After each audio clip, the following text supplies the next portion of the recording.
It's a happy locker room. I'm proud of the guys and coaches too. I think, the week at halftime, I think is probably the best way to kind of speak into this, because I think everybody wants to do well and everybody wants to contribute and be seen, be recognized for kind of their efforts, and so appreciate that. But I think halftime, I felt like there's some nervous energy with coaches, and then with some of the players, there's like I commented, man, I'm hearing like some F-bombs in the locker room, and generally that's not us. I don't know, not that that's this or that, but I don't know. I felt like the second quarter was that too. I think you could feel some of that.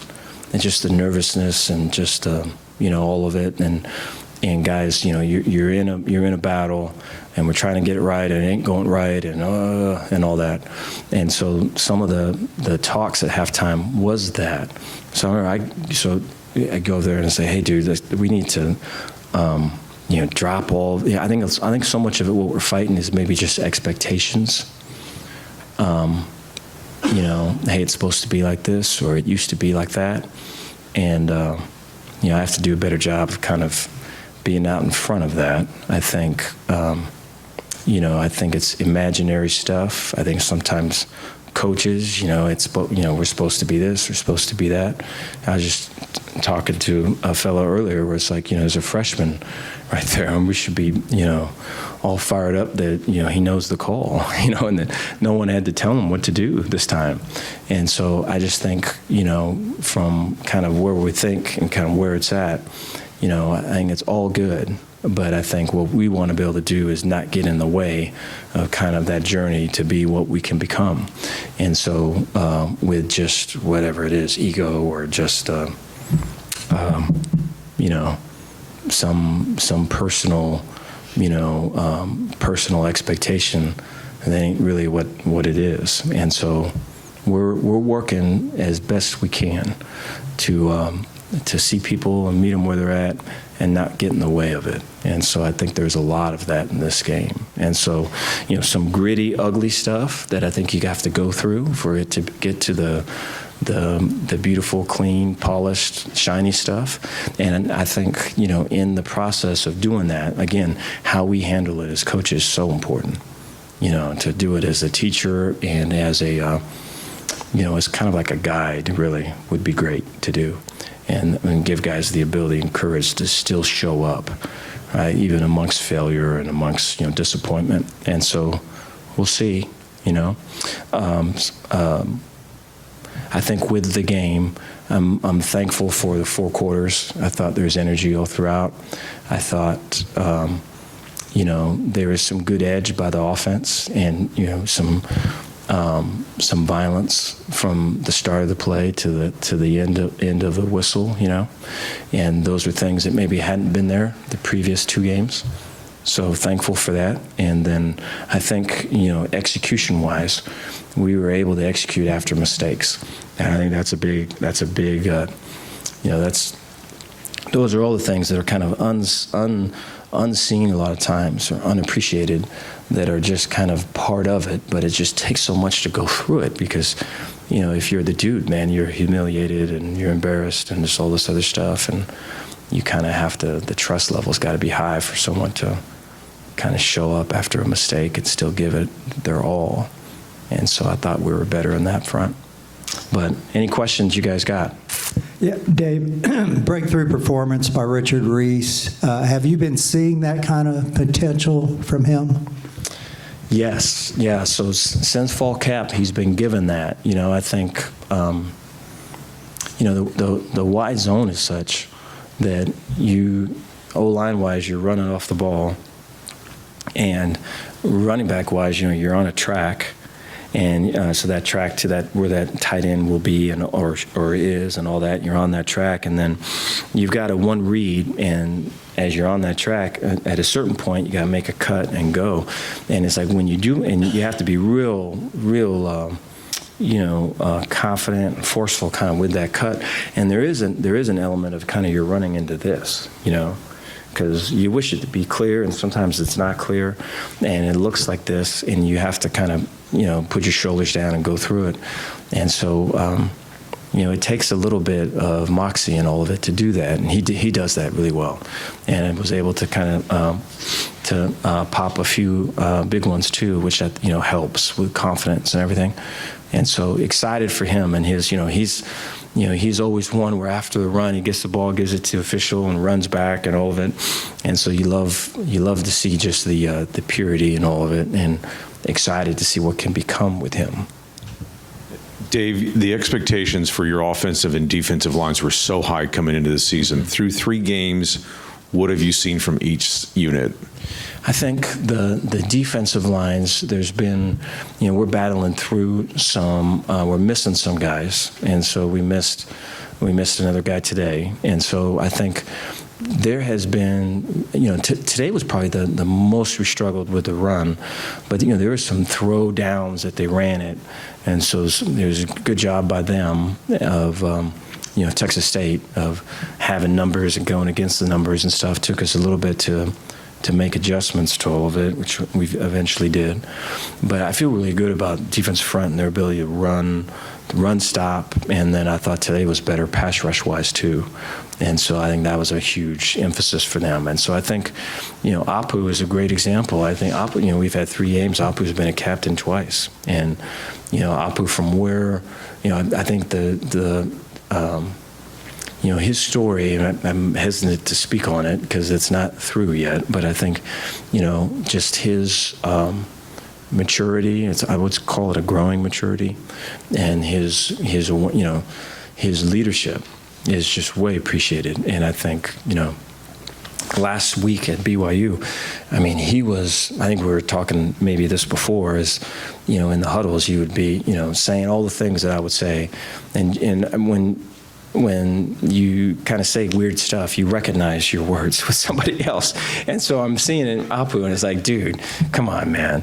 And he's saying, but what he's trying to do, I think, he was seeing guys with big eyes and stuff, and he was trying to get to them. And I should have seen it prior to him, and I didn't.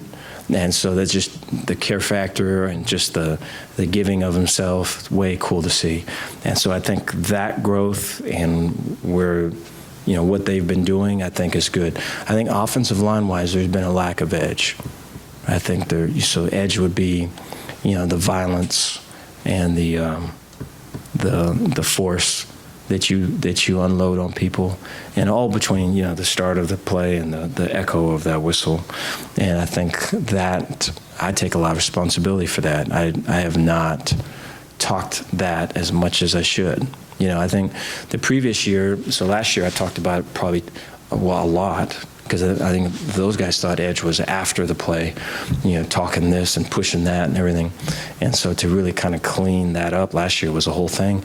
And I don't know, my mistake for not speaking it enough. And we've spoke on it quite a bit this past week, and I think we've showed signs of that today. And not that we're there by any means, but we found the interstate, so we can kind of open it up now. Dave, there were some different dudes on the field today. I was having to check the roster several times just to see who that was that made the play. How much of maybe that contributed to a little of that nervous energy that you talked about? Yeah, I think that's our team. I think that's it. And it's crazy just how everything is a thing, and it's to where there's no real detail or no real experience that's really too small. And because I think those experiences will frame opinions, and those experiences will frame mindsets. And so if the mindset ain't right off that experience, then we just have ourselves another problem, because now they're going to go into a thing thinking this or thinking that, and it's like, clearly that's not it. And so there's just a whole lot of work, and I think with young people, but you love the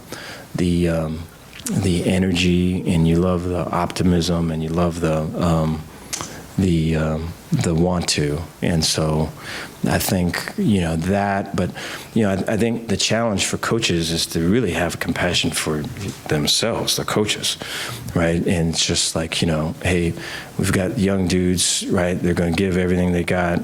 Let's create the opportunity, the best environment for them to do that.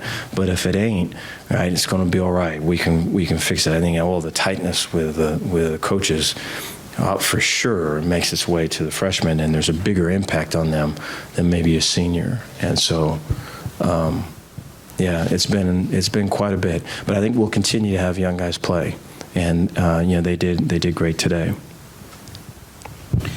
Dave, I guess, was there something y'all had seen that you thought that bootleg would work, and how big was that late drive there just to kind of flip the momentum back? Yeah, I think Blake is comfortable in getting out of the pocket that way. I think that there's two or three things that he really kind of leans to or leans on, and those nakeds are one of them. And I think tight end wise, we do a great job with securing edges. There's times there's way wide 9 techniques, and so we're running a bootleg, but I think Texas State knows that we're running one too. And the tight end, I know Kelsey, one of our freshmen, for example, hooks the guy and hands are inside, plays it the right way, and we're able to get around it. And so, I think that right there is just part of like our identity is in this, right? They know it and we know it, and we still execute. We need to get more things like that.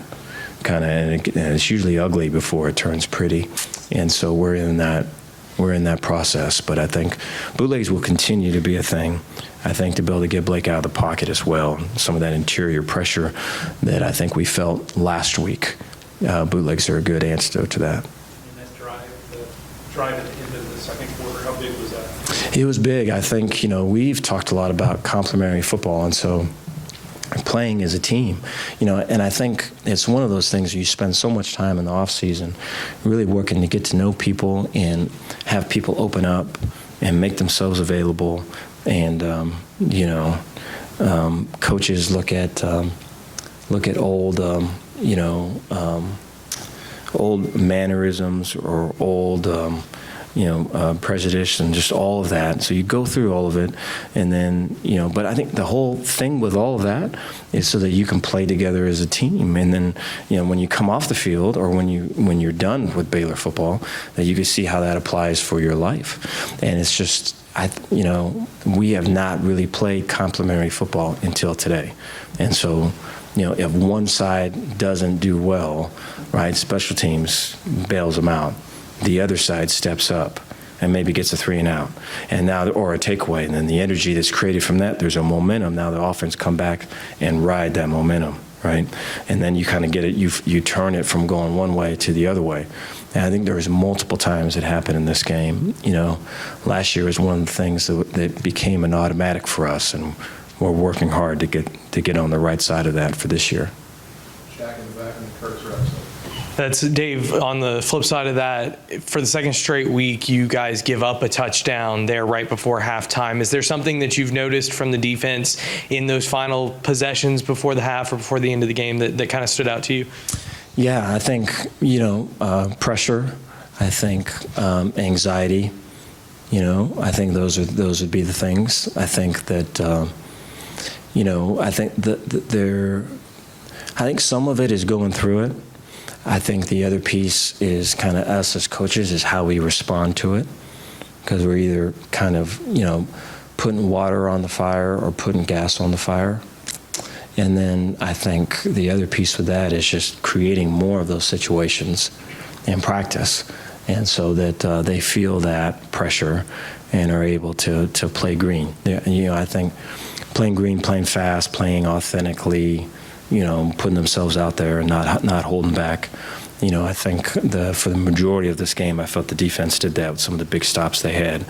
But you're correct. I think in that particular instance, we were playing yellow or playing to not to lose as opposed to win.